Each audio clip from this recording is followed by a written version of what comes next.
and gentlemen, welcome to another episode of Grassroot Chats, episode 23. Happy Sunday, everybody. Happy Sunday. Well, it would have been a happy Sunday, but we'll talk about the results as we go. How are you doing, Big Steve? How's everything going? All good? Good. Even though my day was reorganised because the North London derby was cancelled, but I'm all right.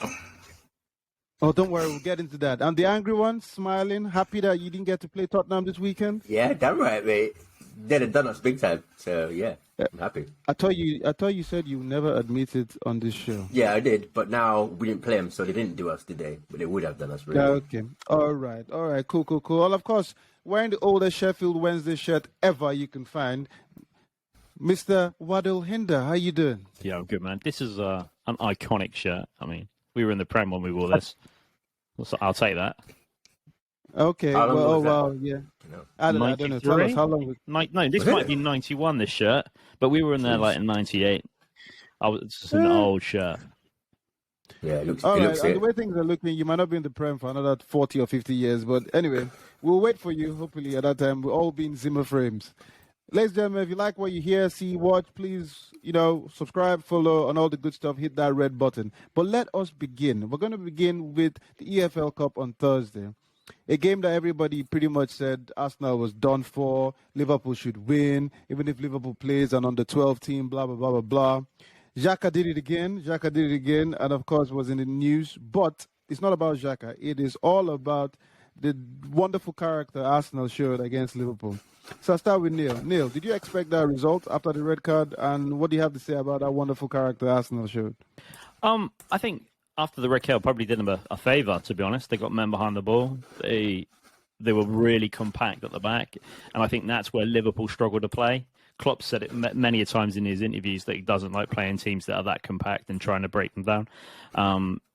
Liverpool missing a couple of the key talisman because of the African Cup of Nations was probably not helping them, and their lack of creativeness in midfield, I think, is probably their biggest downfall at the moment. But all that aside, I think Arsenal were very solid, defended well, worked hard for each other, and I think that's pretty much what anybody would want to see from their team. Wasn't the best game of football. It's not think it was classic game, but Xhaka getting sent off, I think, did them a massive favour for that game and made them so compact and so hard to beat. So yeah, it was good. Well, it is all good. I mean, Xhaka, we had a conversation about Xhaka and, whether he was victimized or whether he was, 50-50, blah, blah, blah, blah, blah. What exactly went through your mind, Big Steve, when you saw Xhaka do that tackle? And did he need to do that, please? We'll get back to the wonderful character, but did he need to do that? Whoops, he's done it again. That's all I thought. Xhaka, innit? He just makes rash decisions. He didn't need to make the tackle because Jota still had something to do. You not say it's an open goal. I've heard some talk about Ramsdale was at fault because he didn't come off the line to help him out. But at the end of the day, he didn't need to make the tackle. Well, saying that, as Neil said, he probably even did Arsenal a favor. Arsenal played really well. The defending was really good. Liverpool didn't look like they were up to scratch. As Neil said, it wasn't a wonderful game. The angry one, do you think is a case of... Did that game actually... Obviously, it showed how wonderful Arsenal could hold on. But did he actually expose the fact that Liverpool are not the same team without Mane and Salah? Not really, because didn't they lose to Leicester 1-0 and draw with Chelsea with those guys in the team? So it's not like they've been flying beforehand. I think... Well, first of all, I was shocked that it was a red because I didn't think that he was last man. It's a silly challenge and it's a card. So I thought it was a yellow, but I lost my marbles a little bit when I found out it was a red. But that aside... You lost your marbles? Yeah. Wow. Yeah, I know. Wow, that would have been one to see. Shouting at the TV and everything. But that aside, if he's last man, then he's got to go. But I didn't realise he was. With regard to the defending, yeah, it was quite resolute. But it was a long time defending. And you're right, they didn't have that edge. They played similar, but they just didn't have that je ne sais quoi factor that Salah or Mane brings. But having said that, though, they didn't have that many chances apart from I think Jota or somebody missed it. And Minamino. No, that was the Minamino. Yeah, miss. I like the fact that you brought that up. I'm going to go to Neil. Neil, I'm going to ask you. So, Liverpool play a certain type of football where their wing backs do all the run around, crossing, Alexander-Arnold, everybody forgetting he's a defender. So, and the midfielders do exactly what they're just supposed to do. Just pass the ball side to side, keep things flowing. Did this expose a Klopp weakness in tactics? Because at the end of the day, everybody knew what he was going to do, which is pretty much bringing Oxlade-Chamberlain run through the middle. Does he need to invest more in actually changing things and making your midfielders actually supply some balls to the forward? Yes and no. I think that he plays a very similar style of football to Pep, but I think Pep's got De Bruyne, and when you've got that guy that can do passes like that, or even like Gerrard when he was back at Liverpool, they haven't got that type of player that can ping the ball through. They still need the midfielders. They hold their role because you've got the wing backs going forward and bomb into they need to come and cover when they're out of position and at the other end of the pitch, because Trent hasn't tracked back very well for the last few games.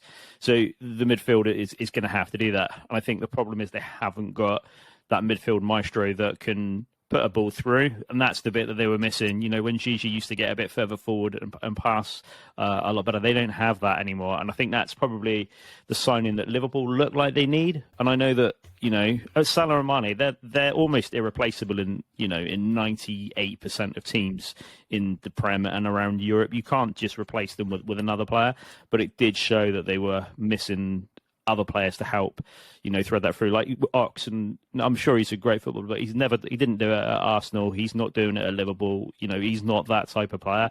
And again, I wouldn't expect him to be that type of player. And I think they're missing that talisman in midfield to make the passes and play from deep. But everybody wants De Bruyne in a team. Wasn't that supposed to be? I think Mane and Salah, they are a miss. But I think in that game they needed Thiago, and I think he's the one who can unlock passes from their midfield. But since he's arrived at Liverpool, I don't think he's ever had a decent run in the team. It just hasn't worked out the way I thought it would have worked out, where he's going to be the one that threads passes from deep in midfield and give Liverpool a different option. Well, before we start talking about Liverpool's options and all, sticking with the character that the wonderful Gooners showed. So now the question that nobody could really answer to my satisfaction, and I'll go back to the angry one, looking so happy. How can you have a performance like that against Nottingham Forest and then do the same thing against Liverpool? I mean, it's a very generic question, but I really want to know how. How does the mindset shift so quickly? Well, first of all, they're not the same game at all. So even if you take out the level of opposition, so Liverpool obviously are way better than Nottingham Forest, your mindset changes straight away as soon as you're playing with 10 men. So that already changes. So your performance levels have to go up because you're a man short. So you can't stroll around the pitch messing around. You just can't. And it's Liverpool, so you're going to raise it. And it's a semi-final. There are different factors. And to be honest, it was a bad day at the office at Nottingham Forest. They turned up thinking that they were just going to win. He's going to be walking the park, and then got done at the end with a 1-0. That's basically it. So, that's what Man United do every week at the moment. So I don't know what you're talking about. So what does Man United do? Just walk around thinking they're going to win and then don't generally. But hey, that's a separate topic. You spend a lot of time watching Man United, don't you? Well, no, I don't. Anyway, Neil was rolling his eyes like he was having a pedicure when I asked that question. Why are your eyes rolling? I mean, I've heard that one asked on TV, and I was just thinking to myself at that particular point, it's a nonsense question. Not because I don't think that you need to ask Arsenal why they can't perform week in and week out, but against Forest they were much the better team. They had more chances, more possession, they passed better, they couldn't finish. And then against Liverpool, it was backs to the wall. We're not going to concede. So they had to play a completely different style of football and a completely different way. Had they managed to, get one lucky break, they may have scored it like Forest did against Arsenal. But, Arsenal almost played like Notts Forest did against Arsenal. So it wasn't that Arsenal were poor. Really, they didn't take their chances in the Arsenal versus Forest game, and they didn't have any chances really in against Liverpool, but they just had to defend. So yes, it was a masterclass in defence, and Ben White came off the pitch dripping and looking like he'd been running for 4 hours like non-stop, and they really did put in a good shift, but it was such a different style of football and a different way to play. But maybe that showed it even from an outsider that Arsenal have a little bit more in their playbook than just tick-a-tack of football. Well, you did say Arsenal dominated on Nottingham Forest. I don't think the stats says that. And in terms of chances, like you said, possession, 10 that doesn't mean you dominate. 10 shots, but not on target. But if you look at the Liverpool game, they didn't have any of the ball. But you didn't think Liverpool didn't look like they dominated, but they still had all of the ball. But it was just such pedestrian attacking that it made it easier to defend. And I think that was the case. And I think Klopp is probably unhappier of the two because they can't find that, the unlockable pass. They missed an absolute gilt edge opportunity, which was, anyone else would have scored it. I think you'd have scored it, JJ. It was that. Oh no, I mean, I'm just saying. I mean, if people don't know, I'm pretty sure I'm the best midfielder in this podcast. I am because I'm the only midfielder. So there's no argument. There's a striker here. There's a goalkeeper on the other side. Oh yeah, that's true. There are two goalkeepers. I wonder who'll be number one. Anyways. Not me. Big Steve. I'll sit on the bench, man. I just too much energy. I've got to play with 10. I'll play with 10. Big Steve, now the question is, once again, I asked a couple of episodes ago whether in certain situations, does this expose Arteta as a manager? In this particular situation against Liverpool, does it show how wonderful a manager is? Is trusting the process working? I think it's trusting the process is working personally, but I don't know if it's a case of just exposing him as a manager, but it's exposing the team in their, in their infancy. They're still naive. There's some things where you need experience. Against Forest was one of those games. The midfield was way too young, and that's poor in Arteta's selection. Playing Patino, giving him his debut. He's a young 18-year-old. You need to give him his debut at home, not away against the Championship side, where they're going to grind it out and be hard-working. So I think it's a mixture of both Arteta and the team. They're young, they're growing, they're going to have this up-and-down performance. Okay, I don't know how much I agree with you in terms of not giving the Charlie Patino a debut, but it makes sense in terms when you put it that way. So now the next question is, angry one, what needs to be done to maintain this level? What needs to be done to maintain this mindset? Especially, had a good rest, not playing Tottenham this weekend. Yeah, we've got COVID. We've all got COVID. Yes, good rest. Yeah. And then your next game is against Liverpool, the second leg. How do you maintain that level in the players? How do you maintain that mentality? Well, see, it's weird because you're not going to have that same mentality. So you have to take elements of the mentality. You're not going to have 10 men next time, and you're not going to try and just defend for your lives and get away with a draw. And you're not going to play that way again. So the only elements you can take from that is the ethos that we will not concede. But they can't apply it in the same way because they can't defend like that. If they defend like that, which they won't, because they're going to have 11 men, so they're going to try and play on the front foot, trust the process, tiki-taka, or whatever the style of play is called these days. So it's not even the same game; it's a completely different game. But what it does show them is that when their backs are against the wall, they can grind out a result, or at least get a point, and that's all. So really, it's just about not giving away soft goals in the future. It's not necessarily playing like that again, unless you've got 10 men. Makes sense. Neil, how do we end the Xhaka saga? How do you make that guy stay on the pitch? How do you make him a better player? What is he doing that he doesn't need to do? I mean, in the red card offense, though, he did have his eye on the ball. And it's a bit, Ben White was very close to, what's his name? Jota.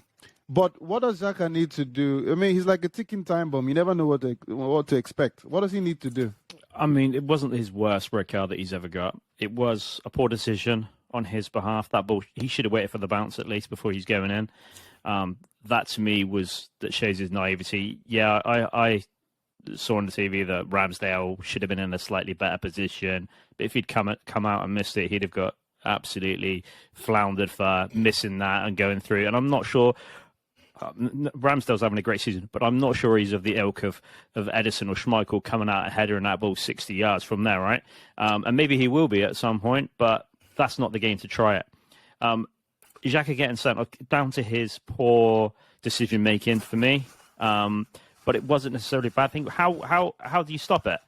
You sell him and you move him on and you replace him with somebody else. He must be a hell of a professional behind closed doors and must be an absolute workhorse in the changing rooms, training rooms, help the young players out. I don't know what there is. There must be a lot of stuff that he does behind. I don't think he's necessarily a bad player, and he's, he gets in the team every.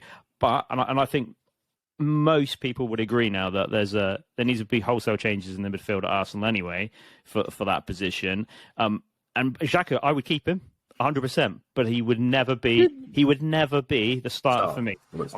I think he must offer something to the club that we don't know about. So I'd have to keep him on that basis. But there's got to be a better player that they can buy for 3 or 4 groats that would help. If you think about it, you had 3 managers, and he's been the mainstay in 3 squads. Yeah, and 3 different styles of play. And the only way I can say about his red cards is that they're actually, in a funny way, they're improving, because before he used to do some really rash, stupid tackles and get sent off. But the last couple, he's been just done. You know what? He's got all the personality attributes you want in a player that's lacking in a lot of other players in a lot of teams. So that's why he's in it. The thing with his red cards is, like we said last week, he's Xhaka, so he's never going to get a 50-50, because Mane smashes somebody, I've mentioned it last week, he smashes somebody in the face, first 8 seconds, just a simple yellow, that's when it's a red. Harry Kane does a fly kick on somebody, tries to break Robertson's legs, that's just a yellow. Those 2 tackles, Xhaka does that, and they're reds. He will leave the stadium if he does that. Yeah, they're reds. They're reds. He'll be sent to the hotel. If Xhaka did that Mane forearm, in the first 8 seconds, he's off straight away. Yeah, but I think there's an issue of inconsistency as well, because I thought the ref had a good game. No, I'm not saying the referee doesn't have a good or bad game, but I'm just saying that when a decision has to be made around Xhaka, he's already got the negative view, the negative connotations, the rep, whatever you want to call it. Because the others were all reds. Yeah, and that's the refereeing was standard wasn't good enough as far as I'm concerned, and I think Xhaka's was still a red. And you might be right; he might have that, but I think it was just poor officiating that they weren't sent. I don't think it necessarily was Mane because it was Mane. I think it was the first 8-10 seconds of the game or whatever, and the ref went, "Oh, that's a little bit early to send someone off." It shouldn't make a difference, right? But that was definitely 100% a red. I mean, I agree with Mike to a good point in terms of there are certain players that I think the ref looks at and just goes, And you could even hear commentators go, so he's not that kind of player, stuff like that. So maybe. But anyways, Arsenal did show some character, did play well. It was a performance nobody was really expecting, and it means that they have a chance for the second leg. So it's a very simple question, in looking forward. Not having to play Tottenham this weekend. Big Steve, what are we saying for the second leg? Arsenal win. Predictions. Ooh. Why? I don't think Klopp will solve the puzzle. I don't think Klopp will solve the attacking puzzle. I think Arsenal will be up for it, get a smell that this is their only chance of some form of silverware. They're at home. Hopefully they don't overcommit going forward. But yeah, I fancy them to nick it. Mike? Yeah, I agree with Steve, except with a caveat. It depends who we've got in the middle of the park. If we're going to play Coutinho and Lokonga, I'm not so sure. Yeah. I think he's going to... And then Eddie up front. Forget about it. He's going to be creative. Add some scores, boys. Big Steve, what are you saying? 2-1. Angry one? 2-0 to Arsenal. But only Eddie's not playing. Neil, what do you think about the fixture? I think it's a nicely poised fixture for a semi-final, right? 0-0. I think the boys are right to a certain extent. Arsenal have got it to win, right? That's their only thing that they might win this season, as they're out of the FA Cup. So all their eggs should be in this basket. If Nketiah plays, they won't score. If Nketiah doesn't play, I don't think it makes a difference in the midfield. Just get the ball up to Martinelli. I don't know. Put Leno up front. I think that either of those will be better options than Nketiah right now. His head's gone. He's not in the right place, and I think they're right. If Klopp's problems are a little bit deeper at the moment, not a panic station, but definitely how do we get our performance levels back to where the Liverpool, what we expect, right? Because we all expect Liverpool to be high press, constantly at it, setting the world alight, and then not doing that. So yeah, I think still Liverpool will win. I think it'll probably be 2-0 to Liverpool. I can't see Arsenal getting 2 goals in a game with Nketiah in a team. Ever. All right. Unless he's on the other team. Let us. You might get 2 own goals. You never know. Let us leave it there. The boys, Big Steve and the angry one, go for a win for Arsenal at the EFL Cup. Neil goes for a win for Liverpool. We shall see how it goes. In Katia, if you're listening, Neil lives in Swindon. Find him anytime. Give him a punch up. You see him wearing an old Sheffield Wednesday shirt. Judging by his shooting at the moment, he'd miss a punch. So, all right, moving forward. So, at this point, we can just, let's just say it. Let's just give Man City the title. I mean, it's 13 points. Yes, you might say, mathematically, there's still a chance.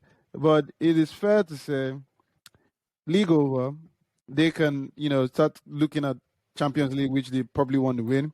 But the question is, we need to ask it just in case.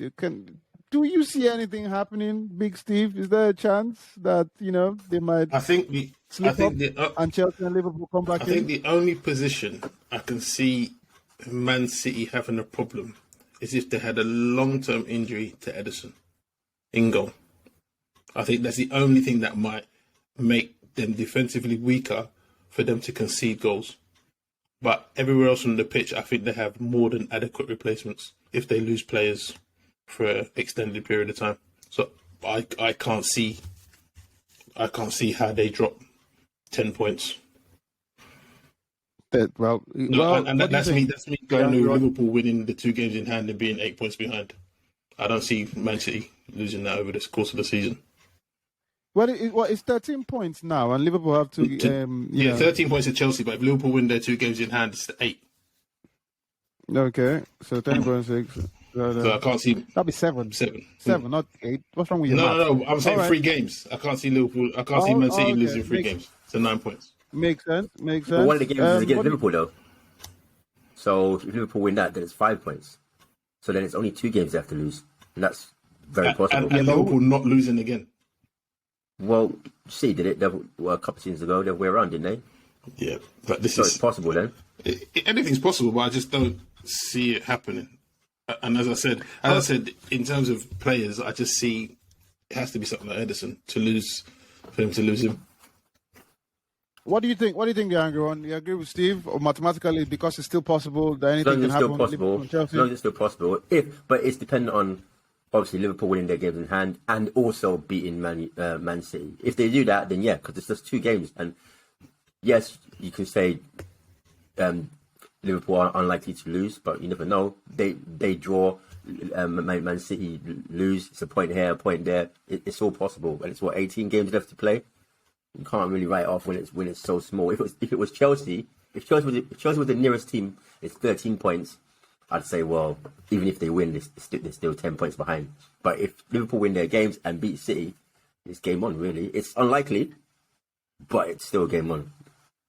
So, I mean, since it's still possible mathematically, Neil, what do you think? Do you see... So let's say Liverpool win their 2 games in hand, and Mike was talking about the point here, point there. Do you actually see them dropping a point here, point there? Or, since they're still in all competitions, will they be able to slip up and lose here and there? I mean, Man City at the moment are on fire. Even their bad performances are better than everyone else's good performances at the moment. They dropped DS on the weekend. What a luxury that is, right? I'll drop there. I think Ederson's a good keeper, but I don't think he's their talisman. I think that team is big enough and good enough to cope without any player in it. Anyone that's out injured, they have a great replacement for. They might not be of the same world-class ilk. And, when De Bruyne is out, they bring in someone that's not quite as good. And you're like, yeah. I mean, Pep has a great work ethic with all their players. I didn't think they were especially good against Chelsea on the weekend, but they were good enough to win. Chelsea were poor enough to lose. I think that's kind of where we're now coming from. I don't think the big teams are performing well other than Man City's amazing run, and I think the fans will probably go that the run is probably better than maybe their performances are, but they're still winning. So Liverpool 11 points behind with a game in hand will make them 8 points should they win the game. But for me, that's literally like a season behind for catching up. Currently, on the current form that Liverpool and Chelsea are on, it almost seems like no one wants second. It will be second, third, or fourth. Will be interesting to see who gets. So, yeah, you'd want to say that Man City have won it. The Wengerisms of it's still mathematically possible. I mean, it's probably mathematically possible for Newcastle to still win the league. But let's be serious about that. That's where Man City will struggle for some of their games against the bottom teams that play so compact and just need to get that one break, almost like Arsenal did against Liverpool. That's where it will be more of a struggle. When they're playing teams that play expansive football, they just look for the transitions in play, and it works. Well, we shall see. It's still mathematically possible. So, Big Steve, where do you think it went wrong for Chelsea? Because, I mean, Chelsea was one of those that a lot of people thought would win the league ahead of City this season. Where do you think it went wrong for Chelsea? Do you think, I mean, I personally think, so Tuchel, whatever you want to call him, I think the way he plays, I think he will possibly always do really well in cup competitions. I think it's navigated to, just, play each team, knock out, blah, blah, blah. Do you think he hasn't really tweaked his team mentally, tactically to play in the league yet? Not only that, but I think they're also not all bought into it because you've got a couple of key players there. Well, Thiago Silva just signed an extension. Christensen, Rudiger, we don't know if they're at the club next season. A bit up and down with Lukaku in terms of relationships.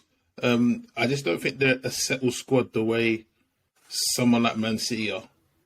And I think Tuchel has come in. He made the impact when he took over from Lampard, yes. But now it's, how can I say, he's still trying to establish his strongest 11. He's trying to get value for money out of players that he didn't buy, like Ziyech. He's still trying to use him and bring him into the side. Werner's still there. Instead of just coming and saying, you know what, mate, you haven't done it, move them on. He's still trying to use them and make them part of that squad. Well, Mike, you pointed out Chelsea. I mean, you picked Chelsea as your team to win the league. What do you think has gone wrong for them? I don't know. It's just when it all peaked on. They just started leaking goals all of a sudden. They were like a fortress, and then suddenly they were like, can't swear, so they were just loose, just put it that way. And they just started conceding goals and just getting draws when they would normally win it. So I mean, there's a lot of things off the pitch that happened. Not off the pitch. There are a lot of things that happened. Lukaku was injured, then he was back, then he had a love affair with Inter, and then you've got other players who are not quite yet doing it. So he's playing Hudson-Odoi more than he's playing Werner. I think, and then even when Werner's there, he's not doing that well. Then just he's got a lot of players who just aren't. It's almost like they're at 70% of what we think they should be playing at, and they're just not a well-oiled machine. He's got all these names, but they're just not performing in an attacking sense. And then if they go sloppy at the back and letting it go, then 3 points becomes 1 point, or 1 point becomes no point. And I think they've just lost their way a little bit. But I mean, they can still win a cup, EFL Cup, still in Champions League. So I mean, if they don't win the league this year, it is a hard league to win. To be honest, it's not as if it's a walk in the park when you've got City playing like that this season. Well, the question I have for Neil, the question I have for you is simple. If Chelsea finish the season with just EFL Cup, do you think Tuchel will be sacked? Do you think it's a letdown? I mean, he's got a great forward lineup on paper, but he can't get him to play. Ziyech was absolutely horrendous against City, and I mean like world-class horrendous. I don't know what he was doing. Eddie Nketiah horrendous. Yeah, pretty much, man. You wouldn't want those in your 4-4-2. No. In any 4-4-2. I think he's struggling. I don't know enough about his history and about where he's worked and how well he's done. He was in PSG. I mean, winning the French league isn't really anything to write home about with PSG. But I think he's lost a lot of the dressing room there. I think that they're not playing for him. I think that when he came in, it was a good kick, and they had Lampard had almost laid some good foundations there, and was trying him. I think he was unlucky to be sacked, and he was sacked probably in a situation that anyone else wouldn't have been given as long for. But I think they'll probably give Tuchel just as long. But I think they're getting worse and worse, and they've got Lukaku that was his signing. Kai Havertz and Werner potentially weren't his, but I don't know where you play Werner and Havertz because they haven't set the world alight. Andrei Shevchenko didn't set the world alight at Chelsea. So some players just aren't suited to certain managers and the style of football. Who do they bring in if they get rid of him? That's a hard one when the top two managers that everybody wants are already taken, right? But yeah, I think he's on his way out at the end of the season. So crap season, so EFL only, rubbish season for Chelsea. Okay, all right. And Big Steve, if he wins the EFL Cup and the Champions League, do you still think he will be let go? First of all, start with the fact if he wins, let's talk about what we think. So he might possibly win the EFL Cup, depending on who he plays in the final. If he wins that and wins nothing, qualifies for the Champions League, is that a bad season for Chelsea? Yes. And will he be sacked? Yes. Yeah, and Roman Abramovich will get rid of him, especially if there's a big points difference between the title winners and Chelsea, because effectively they're going backwards. And is he going to give him a lot of money to redo the squad and bring in his own players? I doubt it, because the only player he's got at the moment is Lukaku and Saul Nunez, who's not even getting in the midfield. All the rest are Lampard players, but there's no talk about that squad being overhauled. And Tuchel himself seems to be getting more and more agitated on the touchline and in interviews that things are not happy for him. But, well, and the angry one, considering the squad that they have, the players that they have, really, will any manager, I mean, yes, the manager, if, for example, every manager say, I didn't buy this player, I want this special type of player, blah, blah. But looking at our squad, does any manager have the right to complain? Well, yeah, because if they don't suit your style of play, then they don't suit your style of play. Doesn't matter who you've got. So, but then again, saying that, they suit your style of play when you win the Champions League. So, I don't know. But then, like you say, that's a cup, and league is league. I think, yeah, I know he fell out at Dortmund with the owner, so he's got form. He can be a bit feisty when he wants to be. So, I mean, that could happen at Chelsea. But I think he does need to get some of his own players. And regardless of who comes in, they're going to need to refresh because Werner and Havertz and the guys, they weren't doing it under Frank either, really, if we're honest, and Ziyech, they weren't. So it's not just Tuchel. So whether he goes or not, they need to refresh that squad somehow or find a way of playing that gets the best out of these guys, which I think is going to be highly unlikely because a lot of them are they're just not performing. Do you think that, he spent 103 million on Lukaku, right? It wasn't like a cheap sign-in. Was that? I mean, we're saying that he's not been given X, Y, and Z, but that was 103.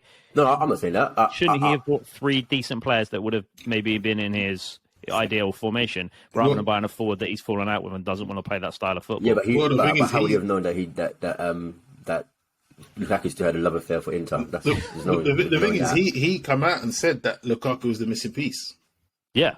That's what he said. I was just about to say that they said that from the season they had before, all they needed was a goal. But then isn't that based on the other guys, the other component parts doing their job? But the other component parts aren't doing their job. No, but he's not saying that he needed a striker and a creative midfielder. He said Lukaku was the missing piece. So I think for him to keep his job, it depends on how far they are from the points from the leaders. Forget Champions League or EFL Cup. If there's a big distance between them and Man City, he's gone. So if he wins the Champions League, if he wins the Champions League, he'll keep his job because, quite rightly, that's a hard cup to win. But because they're not competitive this season, and I think that's what Steve's saying, if they're so far behind, you just go no, and you just move on with someone else. Chelsea don't have we want to keep someone for 10 seasons philosophy. Yeah, they have let's get rid of you, we'll get someone else in to do the job, and that's how it's worked for them, and it's done wonders. If you look at it, if you look at the way that they're playing, they're not even playing to Lukaku's strengths anyway. So I don't really understand why you're buying a 100 million player and you're holding onto the ball for like 500 touches. Just give the guy the ball. That's what he's there to do. He's there to score. So yeah, I agree in terms of Chelsea can be ruthless, but you've bought this top quality player and you're not using him properly, and that's the players around him. So I guess ultimately though, Tuchel's still got to get the best out of the guys to tell them to pass the ball to Lukaku. But do you think he can do that though? Do you think he's the man to do that? Because they're not. I mean, they're really not crossing at all. So either the players don't like him, they don't understand how to play football, or Tuchel's telling them not to cross. They probably don't like Lukaku, to be honest, after he started kissing up with Inter. But hey, I can do that as well. You talking about Inter for? What are you playing for my team? You talking about Inter, Joker? Well, we shall see. I mean, Tuchel, this is good. This is what first full season. Oop, he's coming back. He's back. He was excited, laughing about Tuchel and ran away. It's too late, man. Well, we shall see. We shall see. I mean, so Chelsea, we don't believe will catch up. Liverpool, no way. Anything could happen mathematically. Blah blah blah blah blah. And looking at before we move on, looking at the Liverpool team and Klopp, the level of expectancy for Liverpool Football Club should still be high for the last couple of years. If Klopp goes this season and wins nothing, is that? I mean, Liverpool won't sack him, but how bad a season would that be for Liverpool? Big Steve? I don't think it's necessarily a bad season because it's who you're competing against. And you're competing against a really good Man City side who just continue to improve. If Liverpool don't win nothing this season in terms of like the league, then it's more a question of the owners, not Klopp, because it shows that you have to invest to keep up to pace with Liverpool, with Man City. Because Liverpool need to match Man City in the level of investment. And if you look at a lot of Liverpool players, they've been under Klopp for a long time, and they're not refreshing the core components. What do you think, Angry One? Yeah, so I mean, although that logic should also apply to Chelsea, but anyway, Liverpool have no need to refresh for a long time. So if you look at it now, we talked about, or we have mentioned in the past, how a big impact losing Salah and Mane will be, and that could happen at any point given time, right? So you've in my opinion, you've replaced Mane somewhat by getting Jota because they've got comparable stats. Actually, Jota's got more goals in them actually at the moment, possibly because he's not here, but he's got 10 and another one's got 8. But they're comparable. But you haven't really got any cover. Like say something happens to Salah now, you've only got Jota and you've got Firmino, who doesn't really score goals anyway, and then you've got Mane. And then you've got Origi, Minamino, all these waste man guys. Yeah, and you've known that for some time, and you haven't actually invested in the squad, really, like Steve says. So that's their model, to keep a small squad, but it's not going to be sustainable to win the big prizes year on year, because you have to keep investing in improving your squad. Surely you should have refreshed the team, especially with a Nations Cup year, knowing that you lose even two of without your that, main players. you don't need a Nations Cup to know that if Salah gets injured, you haven't got cover. Or yeah, but that's why I'm saying, especially knowing that it's coming up, you should. But then if there's no money, there's no money. Some network issues here and there. Welcome back, Neil. You all good? Yep. So we left off with asking in terms of Neil. Do you think the Liverpool team needs to be refreshed, and will it be a bad season if they end up not winning anything? However, Big Steve did mention that if anything happens, it might be the owners, but surely it's Klopp's job to tell them, I need new players, I need to refresh my team, and he never goes on about, oh, they didn't give me money, blah blah blah. He seems to be happy. So, what do you think, Neil? If they don't win anything, it's not a great season, but it's not disastrous for them. You know, it's been a good project there. He's done well. The progress has been superb. The football's interesting and good to watch.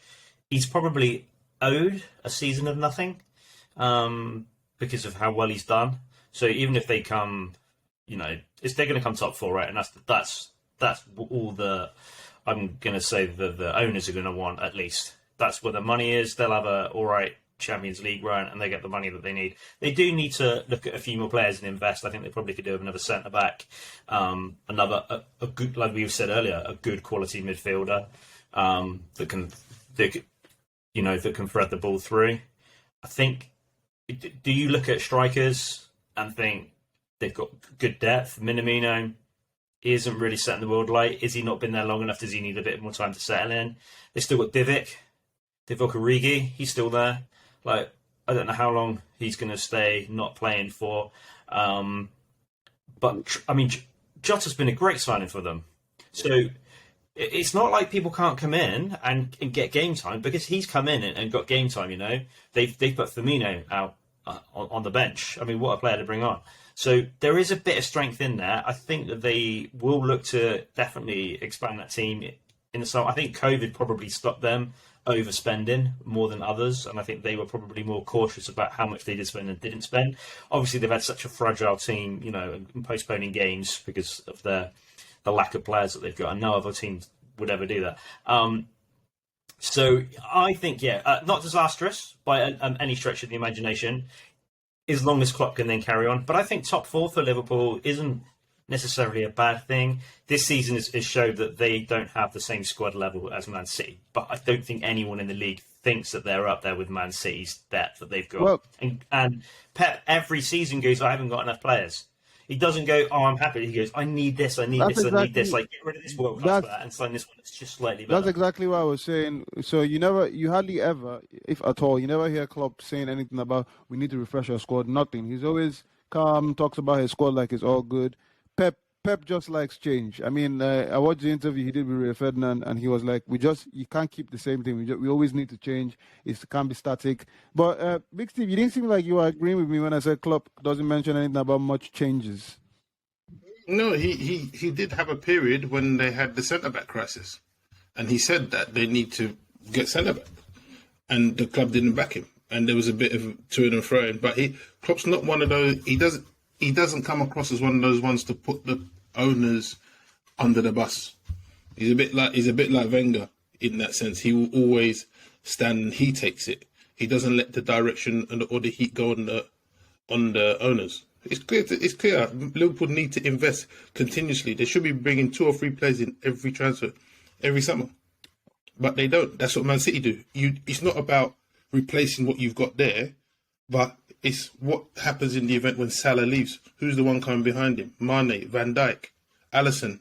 Who's coming? There's no one in the Liverpool squad that's doing that. Like Milner's a great centre of the club, great footballer, blah, blah, blah. But why is he starting for Liverpool, though? Who? Like, Milner. No, exactly. Why? He should be a bit. No. He should be a bit part. You should be having players coming through now to replace Henderson, Robertson, Alexander, have an alternative. You know what I mean? They've got that left back, Kamisas, whatever his name is. Mm-hmm. Are these players being replaced because they are old, or they're not? There's no impact, or you just want them to be replaced because they have been on for too long? Why do you, if Milner is doing the job the manager wants him to do, why do you think he needs to be replaced? Milner is coming to the end of his career. Yeah, he's still a effective player, but Milner shouldn't be starting for a team who wants to win the league, a top team, top 2, top 3, when they have the capacity and financial power to buy a better player. He should be coming in, because as I remember, required. Look at Gundogan. Gundogan's a top player, but he doesn't start for City all the time. So how is Milner starting for Liverpool? Like as if they can't afford a better player, or at least have a young gun in there who can do the job. He shouldn't be starting. No disrespect to his levels. I'm just saying, for a team of Liverpool stature, Milner starting on such a regular basis kind of sends out alarm signals. The Liverpool Man City situation comes across exactly how Man United Arsenal was. Yeah, Man United every season going out getting 2 or 3 players, adding to their squad, constantly changing things, and Wenger's left there to try and work miracles. And it's the same with Klopp. He has to work miracles with what he's got. He can't compete. It seems like he can't compete directly with Man City, toe to toe. Oh well, we shall leave it there at this point. I mean, as I said, unless something happens, Man City's league to lose. And then now that we're talking about this, moving on to another team in Liverpool who have a job opening, boys. Job opening. If any, sharpen your CV, people. Sharpen your CV. because Benitez has been sacked, and surely, I mean, in my opinion, that job was doomed from day one, especially if he didn't do well. There was already a lot of talk about, being a former Liverpool manager. Oh, the Everton fans, we will never sing his name, yada, yada, yada. Started all right, did some things with the players he could bring in. But losing 9 out of 12, surely, especially with Everton, and of course, Benitez being who he is, and his relationship with Liverpool, it was a no-brainer. Is this something that shocked you, Neil? Shocked me that they brought him in to begin with was probably the. Sometimes I don't think that the owners and board give the fans any credit, which is probably my biggest concern on this whole issue. There's no doubt that Benitez has done wonders of where he was. Brilliant at Newcastle. He's managed top teams and done good. He's not a quiet manager and isn't one to sit around and not play political games in the boardroom, etc. And he was Liverpool's manager. So already he's up for a bit of a fight. He should have been sacked 100% because his performance records were shit. There's no doubt about it. He hadn't won since September, I think. That was the last time they won. Yep. And they had a good start to the season, right? They were fourth. And I think on form since then, they would be bottom or second, but bottom of the league. So that's how bad it's gone. So there's obviously gone something wrong. He's not got on with some people in there. He's shipped people out. It's confusing why they've done it now, which is probably a week too late.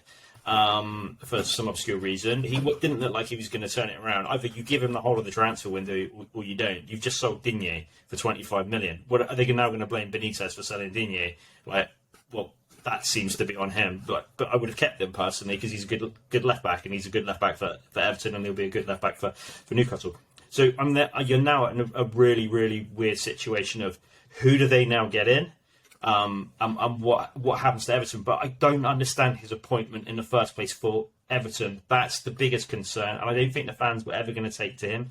If he had won every single game, he might have turned it around. But that was going to be hard to do. I mean, Benitez seems to have that reputation where, regardless of how wonderful he does, same thing when he was the interim manager for Chelsea. He did well, did everything he could do. The fans still were not very convinced. But I mean, Everton are 16th in the table. They're 19 points. They still have 5 points ahead of Watford. As Neil says, the angry one, do you think he should have been given the entire transfer window, stayed in, or at least given till the end of the season? No, you couldn't wait till the end of the season. They'd probably be in a relegation battle. So I think everyone knew that they were going to pull the trigger. I know, they got injuries, etc., but apart from the performance when they beat Arsenal, they haven't really been playing that well in that 9-game period, or 10-game period, whatever it is, 12-game period, sorry. So I think it was inevitable. So I agree with Neil in terms of I don't know what they were waiting for. You might as well have just got rid of him before the transfer window and then just got somebody in, so that they could get some people in if that's what required. Because you've got injuries anyway. You need to do something with that squad. You need a different style of play, and you've just done it near the end of the window or middle of the window. It's very reactionary, like you just had enough. I think it's because it was Norwich. I think if they lost to anybody else, then might have been alright. But you can't be losing to Norwich. Just nah, it's too much. Norwich, you're gone, mate. Hold on, was it Norwich that took out Ollie as well? No, that was Watford. Well, it's the bottom team. I like how everybody tries to link everything with Man United. It's just like, no, but everything with Man United. No, but the bottom team, innit? Those bottom teams. When you get beat by those bottom teams, sometimes it's just that's the final nail in the coffin. Yep. So I mean, Big Steve, you're a man that likes to move quickly, as you always say. Who do you think? Anybody that comes in right now for Everton, surely you just steady the ship, wait till the end of the season, and start again. So, if as a manager, first of all, would you take that job at the moment? And who do you think they should bring in? Who would want to come in? I mean, Everton has money, has a good squad, but as a manager, I'll take the job because the way football management goes, you get sacked, you get a nice payoff. So, I'll take the job. Simple as that. Even if I get sacked in a couple of months, get a nice compensation package, mate. Who they get in, I don't have a clue. You thought with the fact that they went with Benitez, they would have more of a long-term view because they were going to get so much heat from the signing. from getting him in that you have to be it for the long haul or do some transformation. They got rid of their technical director of football a couple of months ago. So you thought, okay, you've made that decision. Benitez is going to stay. You had the whole thing with Digna. He's gone. And Benitez is still there, which looked like an issue between him and Benitez. Now you've got rid of the manager. So it just doesn't make much sense. Who goes in there? I don't know. Well, I read somewhere that they were talking about Rooney. Yeah, so I was just about to say, so there's Frank Lampard, Wayne Rooney, and who's the other person? I can't remember the other person that was in, that they've already said, oh my God, Wayne Rooney. Ollie, no, they will not go anywhere. I know, what's his name? Potter. Yes. Turned around and said he's not interested in talking to him. Yeah, because... No, but Ollie, I'm sure Ollie's been linked. Yeah, you're sure with who? From your source? My sources, Yeah. But the Uber driver I was with the other day. Where were you going? Can't say. Okay, then definitely not the right source. But I mean, Everton did lose to Norwich, and as Angry One mentioned, it may be because it was Norwich. But they're moving on in the whole relegation battle situation. Newcastle, of course, starting well, getting the lead, and drawing with Watford. And then it's a case of, so you have Newcastle who starts well. I think that's like, I can't remember off the top of my head, but that's like how many times they had lost the leading position. 9. There you go. So are we still hopeful, people? Neil, are we still hopeful that Newcastle is staying up? Yeah, I'm still hopeful for the fans that they'll stay up. I got a lot of following me on Twitter now. I'm well hopeful for the fans. I think that they're they didn't even play well, right? In that game, it wasn't even a good game. It's taken some time to get some form, but it's so. I want to say no one looks like they want to stay up when you look at the bottom 6. They look like they all want to go down, and it's just who can put a run in at some particular point. I think with Newcastle being 1-0 up, weren't they out of the relegation battle for like until the last? They were literally. That's how close it is down there at the moment. I think Everton are going to get sucked into it, but I still think Newcastle will stay up. It was a sucker blow at the end to concede it, but that's entertainment, right? In football, that's what you want for the neutrals. Well, so you have 14th Brentford, Leeds winning today 3-2 at great win as well. Great win. Everton, Watford, Norwich, Newcastle, and Burnley. So I mean, we can accept that Burnley's going down, or unless something changes. I mean, between 14th. Well, Burnley's got a couple of games in hand, haven't they? They got 3 games in hand. Yeah, but between 14th and 20th at the moment is 12 points, I think. The problem is with Burnley, they only score like roughly 1 goal a game, so they're going to have to win all their games 1-0. And they've just sold Chris Woods. If only they were playing in the AFCON.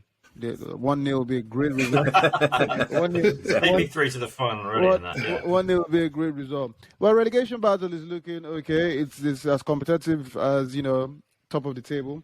So we shall see what happens in the coming future. And now we talk about Cristiano Ronaldo pretty much questioning the mentality of his teammates in the interview he had and talking about, people need to step up, people need to do that.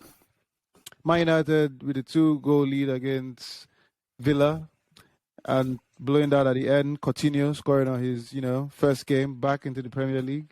Steve and Neil very happy on the WhatsApp group. You think they were Villa fans. So in this case, in a case like when Cristiano Ronaldo says things about mentality and players, does this inspire or does it weaken teams? Or will it weaken a team like Man United? What do you think, Big Steve? It should inspire you. It's not to say he's some any player who's saying that, and it's not to say that Man United are doing really, really well. So he's just given an honest assessment, and there's a lot being made of what Ronaldo said, but Luke Shaw also said something similar a week, 10 days ago, saying the same thing. They're not all in it, saying similar things. They're not all in it together.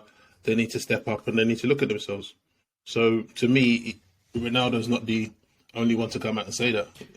Surely when a top player, a senior player as they call them, when you make such statements, obviously you're leading by example, you're doing... The way sometimes the story is carried about Ronaldo, do you think it's a case of Ronaldo is thinking of just himself, the angry one? Well, no, because he said he didn't come. Well, it depends how you look at it. He said he didn't come there to fight for fifth, sixth, or seventh place, and that Man United should be in the top three. That's what they should be aiming at. So that's a kind of a team statement, isn't it? Really, it's not necessarily. I mean, obviously he's part of the team, so he wants to be in the top three, but he's saying that Man United aren't where they should be, and that's the fact of the matter. That's the fact. You're making a big thing about it, but the truth is the truth. Man United are poop right now, yeah, and he's been there and done it all. You can't tell him nothing about Man United. He's been in dressing rooms with people that are punching people in the face, like Roy Keane. Talk about someone's come in an interview and said, "Oh, you're not playing well." In the old days, you get a punch in the face, and you still go out and perform, and you still win the league. So it's all about the mentality, and I guess it might be a cultural or generational thing that you can't say the truth anymore, or tough love is out the window. You've got to give everybody a cuddle. But however you say it, the fact of the matter is, Man United need to sort themselves out, and he's just said it, like you said before. Luke Shaw said it as well, in a roundabout way, and that's what needs to be happening. If that sort of talk breaks you, then you need to question your own mentality, because that should inspire you. Say, okay, I'll show you. In terms of breaking or inspiring people, so I mean, you're right. Things need to be done. He's speaking fact, but of course, regardless of what happens, in this day and age, you need to tailor some certain things to the people you have as teammates. So with Ronaldo, things like they getting angry after every game, running off, not clapping off, a game that Man United loses. Neil, do you think I mean, obviously what he said is true. I agree. I agree with Mike. If you can't handle this mentality, could he put it in any other way? Could he actually? Is there another way he could inspire the boys? Why does he have to? Because he's your teammate. I mean, you can. But he's speaking the facts. If you can't take the truth. At the end of the day, if when you talk about modern day and all that story, the truth of the matter is, if you have a group of men that you need to work for you, and tough love doesn't work, you need to tweak it. That's just the truth. But if you have to sugarcoat it in the first place, then you have to question the mentality. Well, we're not questioning the mentality here. We're not questioning sugarcoating. What I'm asking is, what he's saying is right, which is what I said. But can he tweak it?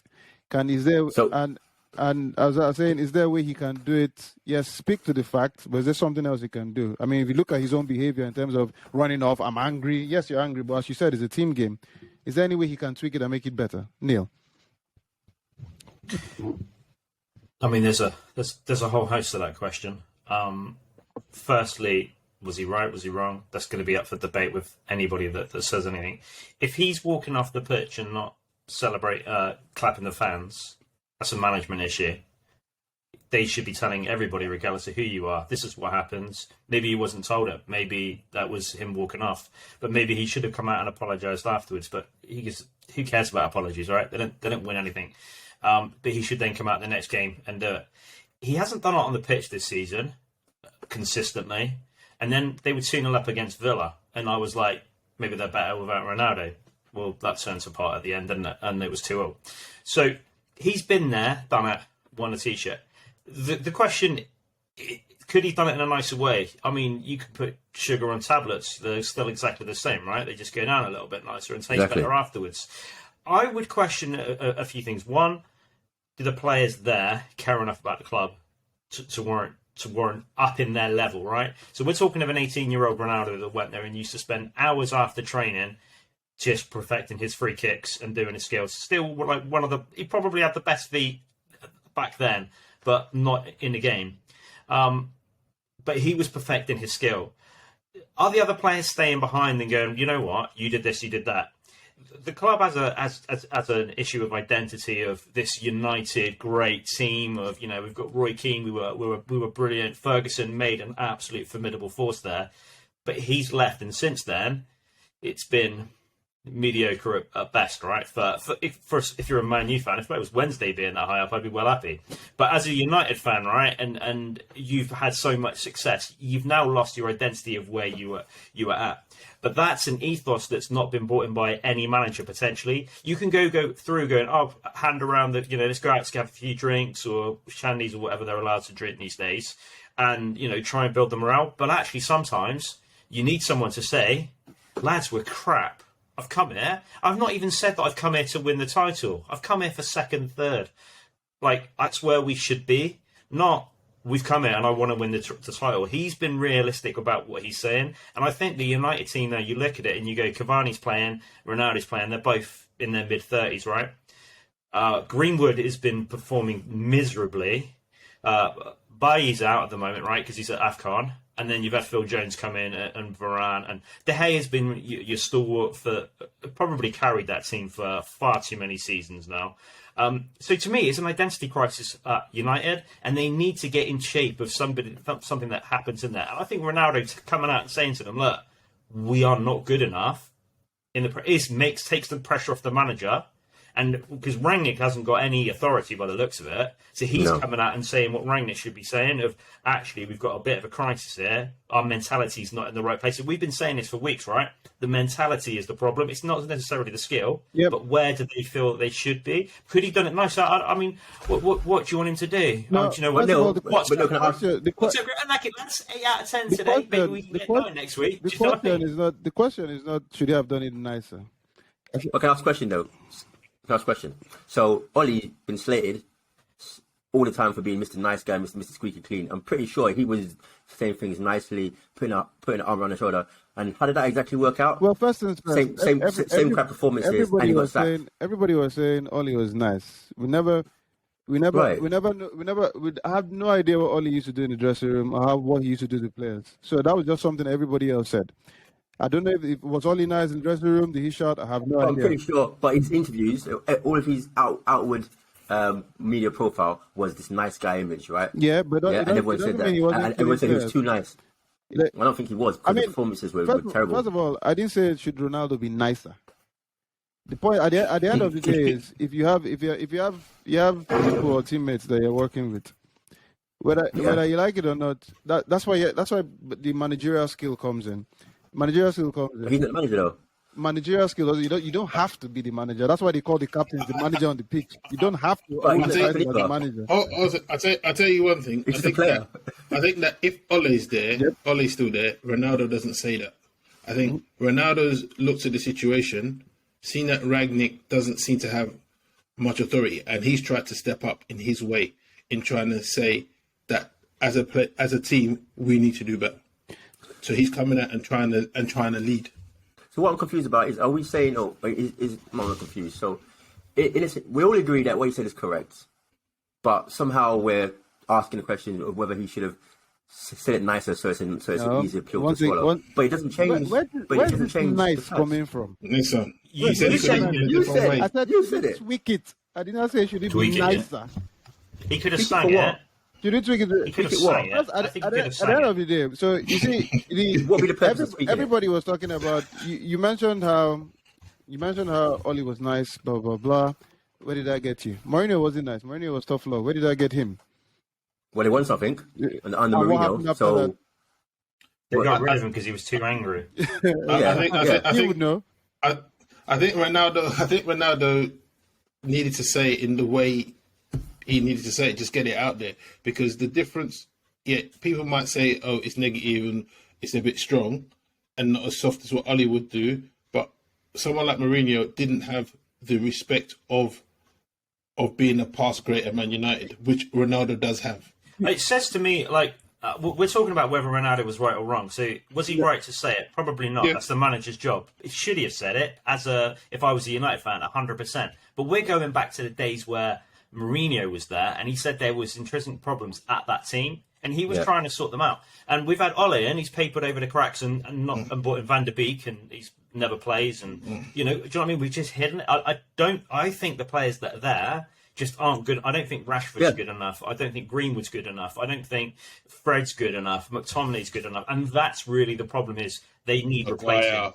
But here's the thing as well. 100%. Maguire, oh my God. He's been dropped now, so that's the savior, right? But here's the thing. However Ronaldo said it, or however anybody said it, you yourself as a player must have an opinion on what's going on.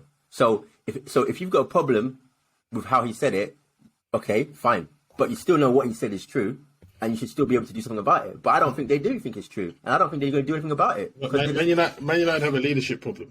Yeah, it's like not letting the board, not letting as the manager, not letting as a captain. If you've got a problem with Ronaldo telling you something, So Ronaldo. Ronaldo's your main guy. So he stepped up and said it. Maybe he could have said it in a different way, but it depends on what he's trying to do. Are you trying to say something to appease the people you're saying it to, or are you just trying to address the truth? If he's just trying to address truth, just say his own truth. Say it as it is. And then you take it as you want, and you do what you want to do with that information. If Ronaldo, like, he is one of the greatest football players ever to live, right? And I can't put enough praise. I wasn't around when Pele played. I know I look at but Sure. I know Messi and Ronaldo. And obviously Waddle is superior to them. But if you've got Ronaldo, right, saying to you that the mindset's not right, and he's in the changing room, and it's not changing your perception, and you're not learning from one of the world's best players, like, surely you're in the wrong game. You're in the wrong team, because he must be that good that you If you can can't sit get there and advice go, from, if you can't get advice from Ronaldo, then teach me. And he's not going to go, no, Mate, I mean... mate, if Ronaldo's in my front room now and he says, Steve, you need to go run every day, right? I hate running. I'll start You're running. not going to run, Steve. I'll start. If Ronaldo says to me, start And he running, tweets you I'll now. start running. I'll start The running. first thing you do is call the police. Who's guy doing in the house? I'll start how do you running. have a house? How do you have a house? I mean, the part I mean, everything was I've said now. The best part about this is, sorry, did you say Waddle is level? Waddle, He said above them. Oh, He said above them. Waddle, he's like, yeah, I mean... All right. Goes to the sire. okay, well, we'll see. You're right. If Cristiano Ronaldo What do you can think, talk though? Huh? You're the Man U fan. You're the Yeah, Man you're U the Man fan. U What do you fan. think? So, first of all, when Shaw said what he said about Man United, I felt the timing was right because he was asked immediately after a game. There was no thought process. Look, we're terrible in this game. We need to step up, blah, blah, blah, blah, blah. So you're pretty much saying everything that everybody's thinking. So Shaw said it was all good. Cristiano Ronaldo said it in an interview a couple of days out. I mean, what he said was 100% true. The question I'm questioning here is this. If you have a team of 10 people, and as Mike mentioned, I'm all for tough love mentality. Look, get up and get things done, yada, yada, yada. But if you have a group of boys that tough love doesn't work for, Change them. he can't change them. The point of the matter we're trying to do, Man, you can. the point I'm trying to make here is simple. What Ronaldo is saying, 100% right. But if you're saying it to the wrong crew, these are the same guys they're going to play with. Nothing's going to happen. If you're going to break the man's spirit, even if you're telling him the truth with what you're saying, I mean, if, for example, Ronaldo says, look, you need to step up your training, 100%, everybody knows it's true. Everybody has said it. There is no argument that what he said was true. But if you don't put it in a way to that guy that's going to inspire him, it's not going to do anything. But if they're not good enough, then what's the point of it anyway? Yeah, but Keep saying some of those guys are not good enough. You keep saying they're not good enough. It. I agree, but they're not going to be changed from now to the end of the season. Then it doesn't matter what you say then, because they're already not good enough. Then it's a moot point. Whatever you say, they won't get better. You should say the best thing that can carry you over to the end of the season. If you want to improve in life, you need to check your ego at the door. Because when somebody who's better than you is telling you what you need to do, you need to check your ego and say, this guy knows. It sounds well. If you don't do that, it sounds wonderful when we say it because it's the truth. Not 100%. You have managed teams. Are you telling me you speak to the same player the same way? You don't. There are certain players. But it's not good enough. They don't play though, and you know that. You said that, but what if that's the only player you have in the team? Then he has to play and we lose the game, innit? That's it. He has to play. I think the time is right. I do also think that Ronaldo, to a good point, thinks of himself first, then the team. That's what I think. Yep. Sometimes it's me first, then look, the team comes second. And then as a senior player, if that ounce of selfishness comes out to the rest of the team, it would be a case of, yeah, but you're not going to be here after like a year anyway. So what are you telling me for? You don't care about the team, blah, blah, blah. And as you said, these boys have weak mentalities. So they're not going to look at it as the truth. So you never know. I think the timing could have been better. I think the timing could have been better. But aren't you just condoning weak behaviour then? Because what you're saying is, it sounds like you're saying that you have to, play nice around these guys, even though I'm not saying you have to play nice. They're not good enough. It's not playing nice. You have to know how to interact with each person. You can't interact with everyone the same way. Someone gets a cuddle, someone gets a shouting at. that's a manager's problem. Fair enough. Now, Ronaldo can make his statement in the press and his interview, but if, for example, to improve Greenwood means, you know what, Greenwood, let's stay behind to an hour after training and work on your finishing. Yeah, that might be his motivation to inspire him to do better. But also in the interview. Whereas the other one will be like, Rashford, you know, bro, you just need to up your game, you're crap. But in and the that might work. In the interview, Ronaldo says that when you sometimes speak to young players, they don't want to take your advice. So but then so Ronaldo's challenge as a senior player is to have to tap into all those younger players. Yep, because other people done it to him. Yeah, and that's what makes things like great captains. Yeah, is you have to find out how to tap into the younger generation. Yes, he's a fantastic player. Yeah, and he's done it. But the younger generation will look at him and say, "But bruv, you've had your day. No matter how great he is." I'd question a little bit of that. But that's the problem right there. When Ronaldo started United, he had the quickest feet, and Roy Keane's even said that they used to take him out in training. They used to 2-foot him and bring him down a peg or two. You can't do that now. And I think Ronaldo's mentality is that much of an eliteness that he feels that everyone should be better than what they currently are. But I think the big major problem is I don't think they're striving to be better. And yes, he could have gone about it in a different way, but his responsibility isn't that. But if you're going to take Ronaldo you're buying Ronaldo, you're buying a lot of ego, and you're buying a player that's that good, and he should be able to speak his mind. And if he's saying it and none of the players are up in their game and go, actually, we don't want to work with you, then I would say they should all be given the leave home. If we're talking about the mentality of tough love, and yes, you could argue that maybe at that point, maybe Fergie was even trying to get. But is it even tough love though, Julian? Is it even tough love? He just said the facts. He didn't call anybody out like Mourinho. Mourinho's tough love. Mourinho Mike, call your name. You keep sounding like I'm saying what he did was wrong, or he shouldn't have said his mind. I'm saying you're just making excuses. Nah, all I'm saying is simple. The timing. Even Roy Keane was kicked out of Man United for talking his mind.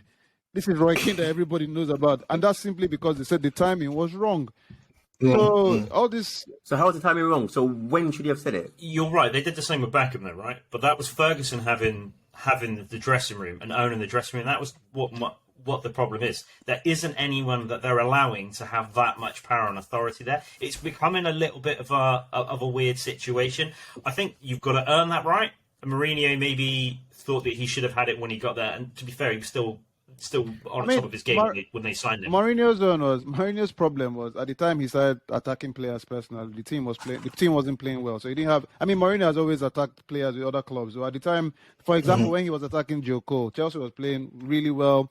So nobody, just one player. But I think Mourinho's problem was he went at Shaw and other players when things were going badly. So people started saying, okay, you're deflecting this, you're the manager. But that's a different view because he's the manager. It's different from the player. I'm just saying, I mean, Lukaku says, my love with Inter, blah, blah, blah. And if a player now goes, this guy is not here to play for the team, I'm not going to pass him the ball. I mean, I know it's two different cases, but timing, when. But anyway, we can go on this for all. What Man United need to do. It's personal preference, isn't it? What Man United need to do quickly is replace Maguire as captain. Simple. No. See, and that's nothing to do with his ability on the pitch, but he's not leading them. Big Steve. He's not that big Steve person. When you said that, all I just imagined right now was you wearing that Captain Obvious uniform. It was just that is all I saw. That is there. But anyway, he's got too many people competing with his captaincy. Varane, also De Gea, Ronaldo can all compete and say they should be captain. And apart from that, there seems to be a mentality issue at the core of all this, because there's something wrong with the mentality that they can't get up for games, or they don't listen to senior players, or they don't perform, whatever. It's all linked to your mentality. So that has to be addressed. On the time you do it, it's the time you do it, but it still has to be addressed at some point. So, what do you think was the core reason that you conceded 2 goals, Julian? Bad play. That's player accountability. When people start talking about managers and all that, you're 2-0 up, and Man United actually started that game playing really well. 2-0 up, everything is going okay. Villa are not particularly creating much. Yes, they played better in the second half. They were 2-0 down. They just drive at Man United. First goal, 2 softs. The guy gets into the 18, blah, blah. Second goal, I can start picking individual players. People talk about So when you look at Liverpool and you look at Trent, people talk about, he doesn't defend properly.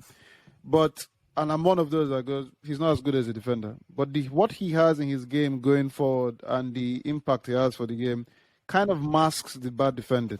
Now, when you look at Diego Dallo, who everybody says, put him in the team because he'll cross the ball better than Wan-Bissaka. But he doesn't defend as much. And even the crossing the ball and going forward, he's not as wonderful. The second goal, the pass was made right in front of him. Right, it was there. I mean, he just looked at the pass. It was right in front of him. The ball goes, he crosses the ball, and he goes in. There's really no need to. I mean, and why is Victor Lindelof not on Coutinho? So, I mean, when people talk about, the manager, no, the team was playing well. You were 2-0 up from a tough game, 70-something minutes. How you concede 2 goals in the last 20 games, once again, comes down to mentality. But then this is player accountability. There's nothing Isn't else. that what Ronaldo's trying to say, though? The players aren't taking the accountability for their own actions. And that game should have been, we'll agree, 2-0 up against Villa, who aren't playing very well. But United hadn't gone forward very well. They were gifted 2 goals, right? They were terrible mistakes from Villa for those goals. Terrible. Right? I mean, and Jared came out and defended them after the game and did the right thing and went through all the motions, etc. But it was 2 mistakes that put United in that game. And I think, to me, that's the problem that they've got. I would assume that any Man United team from any age that I've been alive would go out there, get to that game, play as well as they can, and they would win, comfortably. Mm-hmm. And it should have been that case. But I think that's the problem that I've got. And I think the manager can't come out and say you haven't got the right mentality because he's been there 5 weeks. And I think Ronaldo coming out and saying it. He could, though. He has. Yeah, but I don't think he's going to because he's not been there long enough. And he wants a job after. But as an example, Daniel, Martial, according to Ragnick, Martial said that he didn't want to be in the squad. I mean, that basically epitomizes the mentality across the squad. But Martial has come out to say he didn't say that he has never said that. But Ragnick said it in an interview, so I don't know. Who are you going to believe, though? The player has come out to say... Why would he lie? Then why would Martial lie? Why would Martial lie? Because it makes him look bad.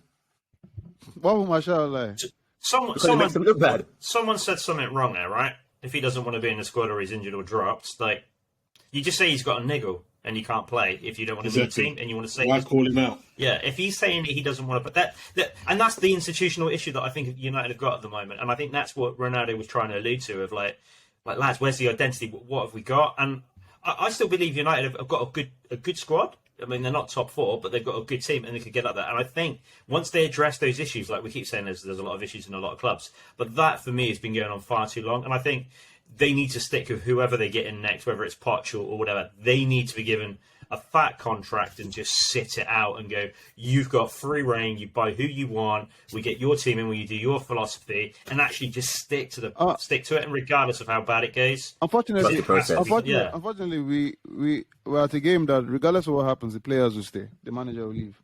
At the end of the day, if the manager cannot capture the mentality or capture the mindset of the team, he will leave. So, for example, why would, if he said, she said kind of story, the manager comes out and says, Martial says, he refused to play. And the player goes, I didn't refuse to play. To me, that's a he said, she said, whatever. There's no truth that somebody actually comes and say, oh, okay, maybe there was a communication issue here and there, blah, blah, blah. Yeah, but that's classless, right? Yep. That's the issue that I've got. I mean, United used to be quite classy, yeah? That's the thing with Ferguson getting rid of... They wouldn't have it. I mean, Beckham and Keane, 2 great examples. If anyone's gone in and said something different, he's not happy and he's got rid of them. So that doesn't happen at United, surely. Even in the history of you supporting them and everything else, that doesn't happen, and that's happening now, and that shouldn't happen at any football club, let alone I would say a classy club like United. I'm not a United fan, but they've always been fairly classy with the way that they've been, exactly. So the fact that they've got a he said, she said scenario in the first place is another indictment of that something's gone wrong. So whether you believe Martial, whether you believe Ragnick, doesn't really matter. Is that we shouldn't be hearing about it anyway, and it shouldn't be a he said, she said scenario to begin with. So my point still stands. Thanks. Well, I don't. What was your point? That I'm right. You're right about what exactly? I'm always right. Okay. Anyways, ladies and gentlemen, thank you very much. We have stuck at this point for way too long. If you like what you hear, please follow, like, subscribe. And we shall be back again next week for a brand new episode. All right. At the moment, it's goodbye from Big Steve, the angry one. And of course, Chris Waddle. Goodbye.